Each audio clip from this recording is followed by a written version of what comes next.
Good afternoon and welcome to United TV. It's our Bariatric Friday today at 3 p.m.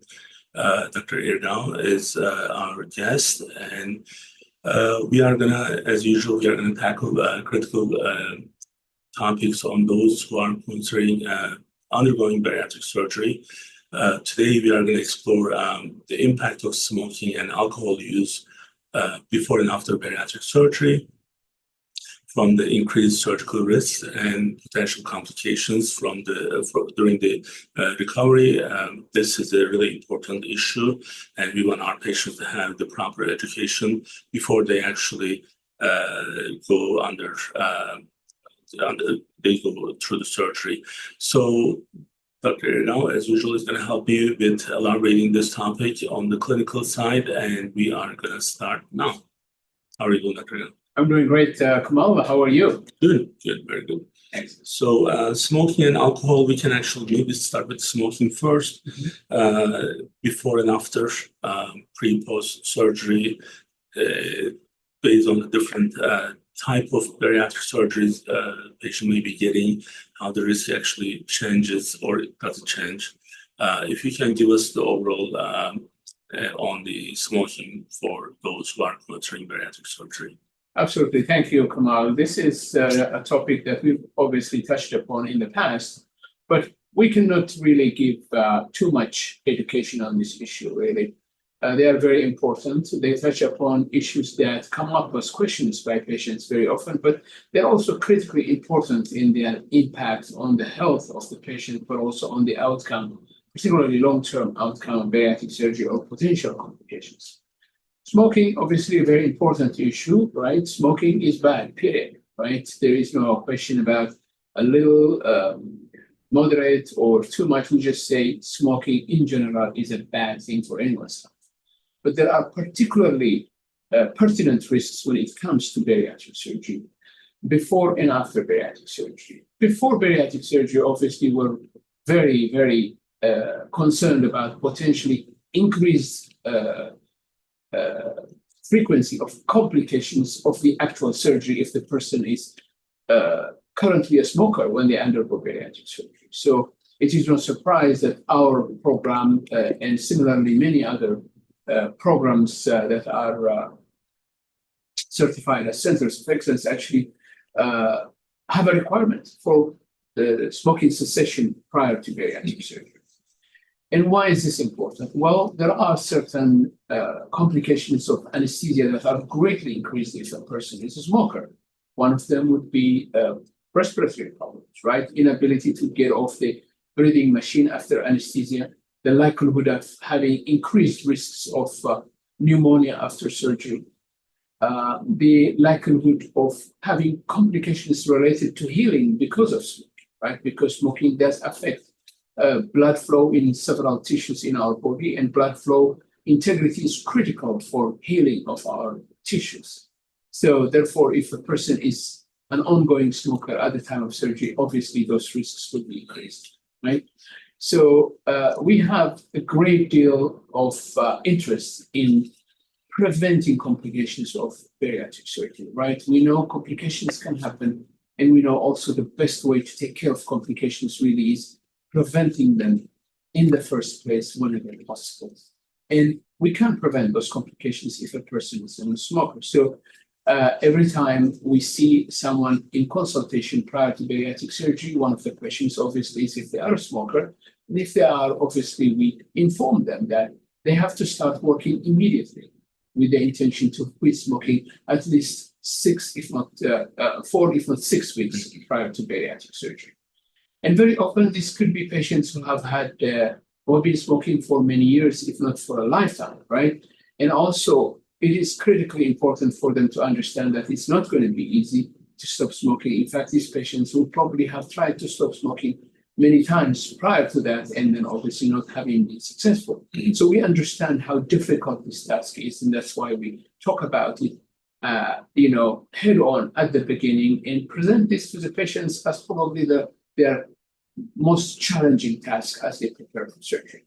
But I also show them the uptake. I show them the upside of this, and that is not only their really decreasing the risks of complications that could happen, with bariatric surgery, but also they are freeing themselves from this huge health hazard that is going to be, a problem for them, not just because of bariatric surgery, but because of all the other major risks of health related to smoking, which is cardiovascular risk, which is risks of lung cancer, obviously.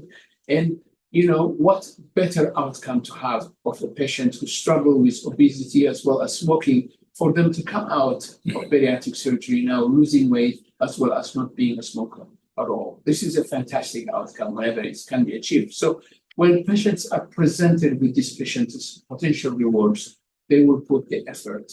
And then, of course, it's not just a question of go home and stop smoking. There are many helps that patients can get now from their primary care doctor or other sources to help them quit smoking. So we really put a lot of emphasis on this. And as I said, it is a hard stop for us. It's a red line for us. If the patient continues to smoke, we would have to postpone surgery until the time comes when they're completely stop smoking. Now, So go ahead. typically, we want them to stop smoking at least 1 month.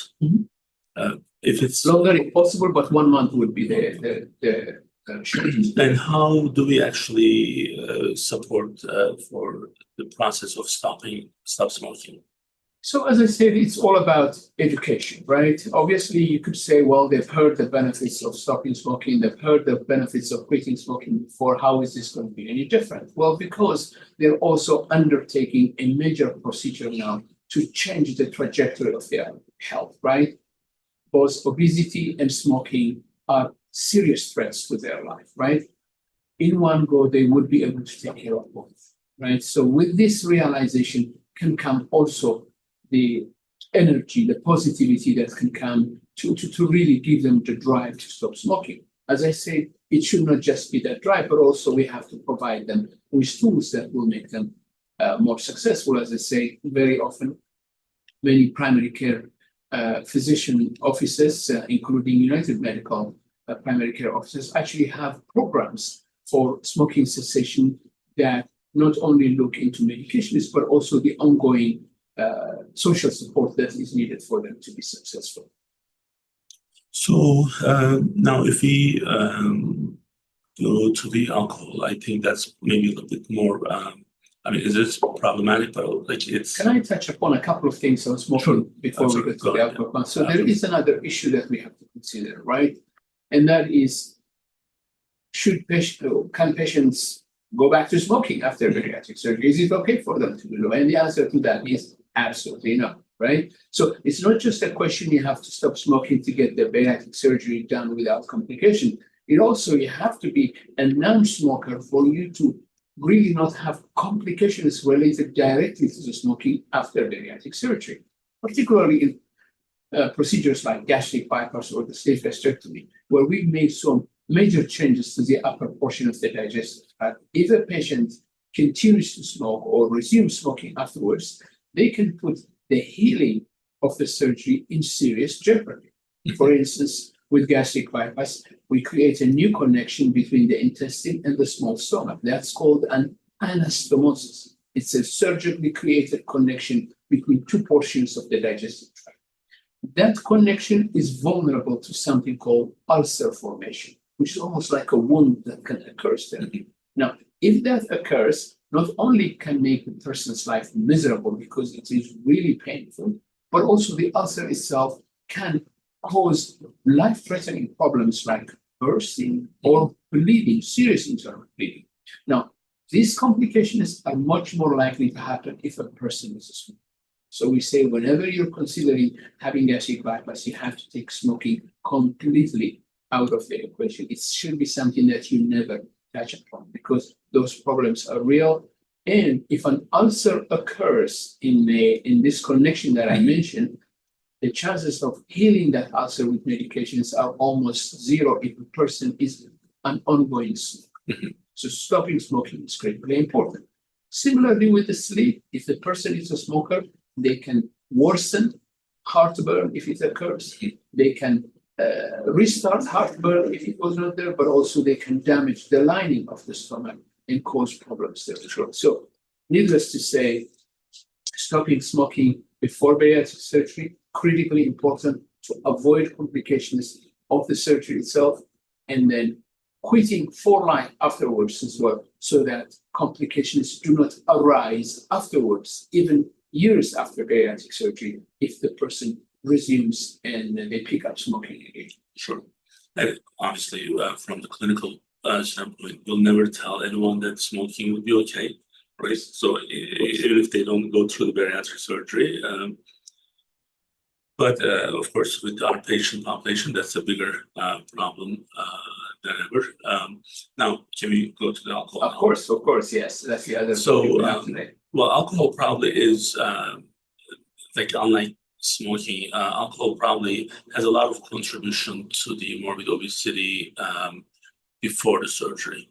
So, and then also after the surgery, there are issues that we are going to discuss that actually makes things more complicated.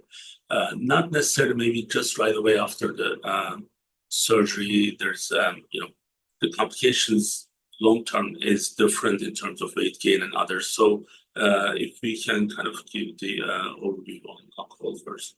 Absolutely. So there are important considerations about alcohol intake after bariatric surgery, because the changes that we make in the digestive tract actually changes the way our body processes, the way it metabolizes, the way it absorbs. Okay, so if you take a procedure like gastric bypass, for instance, where the larger stomach, the big stomach that receives food immediately from the food pipe now has been reduced to a tiny little egg-sized stomach that is directly connected to the intestine, which absorbs nutrients immediately. It means that whenever a person drinks alcohol, that alcohol doesn't have a buffer like it did before in the big stomach. It will go into the intestine immediately, which means that it will go into the bloodstream and enter our system much more quickly, particularly the first area where the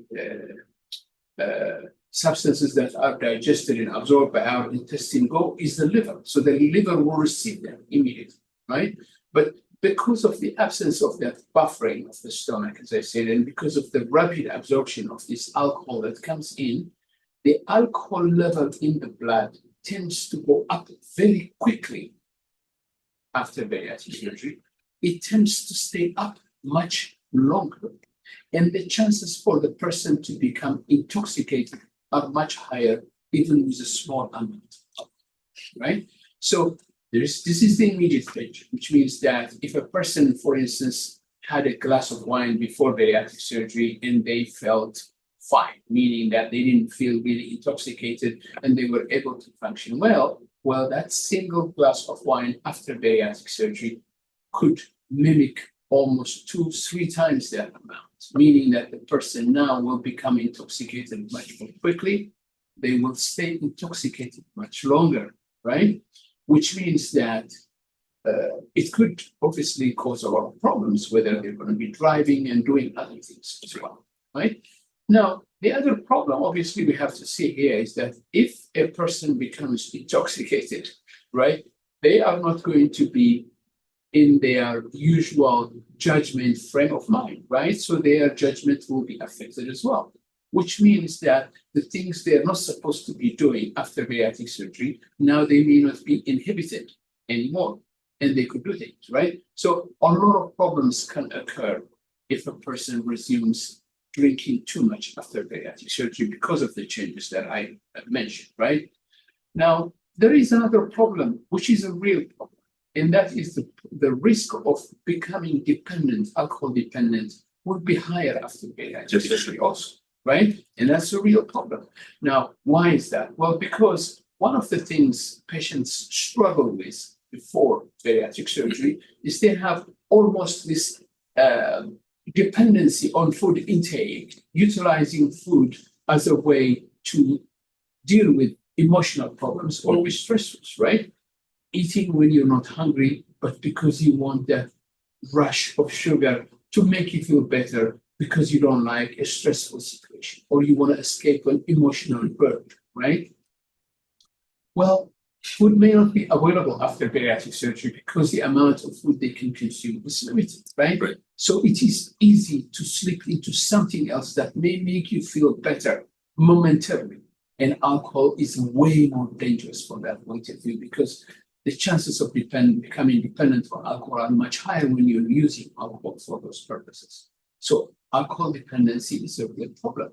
It's a real problem not only because alcohol dependency is a bad thing by itself, Kamal, but because a person who's had bariatric surgery and they become alcohol dependent, their chances of getting liver failure are much, much higher because it takes much less alcohol level to ruin their liver, to get their liver destroyed than it would be before bariatric surgery. And when you were talking about the addiction, I couldn't help but think about Lisa Presley, which we covered that last year, and we knew that there were alcohol plus prescription drug-related issues, which complicated her situation. And in this case, as tolerance is going to be very low, this is also even true when you do intermittent fasting. So things are different after a long time being on intermittent fasting, where your body doesn't have much food up to a certain level, and all of a sudden, even if you have one glass of alcohol, that the impact of that is almost like what it used to be, like 3 glasses before. So, and it's kind of like amazing the way that our body is able to adjust and make changes based on what we do and how we eat, how we live. So this addiction is a really important issue, as well as after going through all that and losing all that weight and becoming healthier again, now you are risking that with alcohol, and it's just not worth taking that risk, right? Absolutely, absolutely. So that was the larger view in terms of impact of alcohol, right? But obviously there are other issues related to alcohol consumption as well. For instance, we talked about how smoking can exacerbate ulcers if there are ulcers, or it can lead to starting up ulcers in the connections between the stomach and the intestine. Well, alcohol can pretty much do the same as well. That healing of an ulcer may be difficult, or heartburn may become worse if a person is drinking alcohol, of course, right? But the other problems also, is that we're doing bariatric surgery so that the person can lose weight, so that their calorie intake can be reduced. Well, guess what? If a person drinks alcohol, not only they are taking nutritionally devalued calories, or the so-called empty calories, but also alcohol intake by itself tends to increase appetite. So people who drink alcohol will have excess calories just because they're drinking alcohol, which is just calories, but also they're opening themselves up to eating more than they need. So their attempt to lose weight will be hampered because of that, right? Or if they've lost adequate amount of weight, they are at risk of weight regain if they do that, right? So when patients ask me, when can I drink alcohol?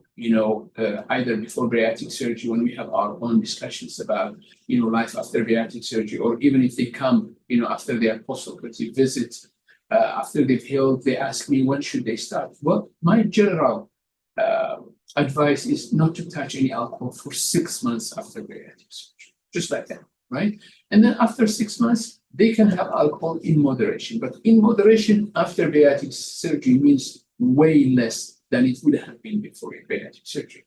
And I do inquire about a particular issue in their history before I give them advice. For instance, if there is any hint of prior alcohol dependency in their history, then I tell them absolutely don't touch it. Absolutely don't touch it, because the chances of falling back into that obviously now are higher. So this is obviously an important part of our discussions and when educating patients about life after bariatric surgery. So again, at the end of the day, you have a chronic problem, and surgery is the best, most efficient option, but also it's a big undertaking. And when you go through that, you just don't want to take these risks. yes, we are providing these education for smoking and alcohol, but it's kind of like a no-brainer. So it shouldn't be part of what we do anymore, because the least thing that we want to do is complicate the recovery. Least thing we want to do is regain weight, and exposing ourselves for addiction. It comes with other problems. It's not just limited with one. And I think best would be just staying out of it. But if you must do something, and it's going to be maybe half of the moderation that we had before, so that's one one glass of wine maybe, but then you do half of that. Exactly. And I think it'd be okay if you don't drink it, you won't lose anything, Yeah. right? So Yeah, absolutely. I mean, clearly, as we've said many times in our Bariatric Friday sessions, bariatric surgery is an extremely powerful tool, right. To bring about extremely important changes in the health of our patients, right? But it is a tool nevertheless. There has to be associated changes in lifestyle. There has to be a change in direction in how a person lives as well, so that those achievements after bariatric surgery are achievements for life, so that the person could enjoy the benefits of bariatric surgery for the rest of their life. And of course, with these lifestyle changes come choices, right? We have to make the right choices. And as I said, smoking is something that should not be in the equation any longer. Once you've decided to undergo bariatric surgery because you've considered obesity such a great threat to your health, it makes absolutely no sense to do that and to be a smoker at the same time, because whatever lifespan you'll be able to extend before a bariatric surgery, you are undercutting it with the smoking. So it makes no sense, right? When it comes to alcohol drinking, except for the caveat of the person who may be at risk for dependency, I say in moderation, it's okay. Because obviously, we have to enjoy the little things in life. We are with family, we are with friends, it's a holiday. We like to have some alcohol, right? Yes, it's not about complete abstention, but we have to be mindful also that our body has had certain changes that it will be very dangerous if we're not considering those changes. Right. So I was just thinking about something as you said this. Well, it's all coming down to the commitment. So I was just checking my activity tracking, and as you know, we've been doing this for a while. So, and I share my own challenges as much as I can, and I'm pretty open with that. So I knew that I was not doing as much physical activities as I was before. So then we tried to change that last year. And then now I'm looking at my average steps. I was at 6,800. Then this year's average is at 7,900. So it went up by 1,100 steps. And there may be some days that it didn't, maybe like I know that I do more this year. And actually with that, even with us, without the morbid obesity factor, we have these challenges, but I have to keep track of what I'm doing. And if I don't have this number with me, then it's, so let's do this. Yeah. It's a problem, right? Yeah. So, well, this requires commitment. Yes. So I have to get up a little bit earlier. I have to make time in between meetings. Now being in this new office, so I go to the coffee shop there. So that's another 1,400 steps. And then walking in the office, instead of asking someone to bring me something, I sometimes make that special trip to hit that 10,000 step goal. That's the commitment. So if we do this when we don't have the chronic illness in place, when you have this issue and when you fix this issue, then your commitment would have been, or our expectation would be even higher. Yes. And that's what we have to do. So our main focus today was smoking and alcohol for bariatric surgery patients. Your success with the outcome, not just on the surgery, but also the lifestyle changes your commitment and before and after the procedure. Eliminating smoking and alcohol or limiting alcohol are the critical steps for long-term success. And we'll be here again with another topic, and there is a specific playlist for this topic as well. So we may have covered this in different ways, and if you need more education or understanding, please feel free to follow us on those playlists. And now, Dr. Gabriel, we hit almost 77,000 subscribers. Great. So once we have 100,000, we'll become a verified channel. Yes. Which will enable us to actually access more people from the YouTube algorithm. So if you haven't subscribed yet, please do so. So we're at 76,200. Our goal by the end of the year is 100,000. So we'll be back next week with another topic. Until then, please stay safe, and we'll see you soon. Bye-bye. Thank you. Bye-bye.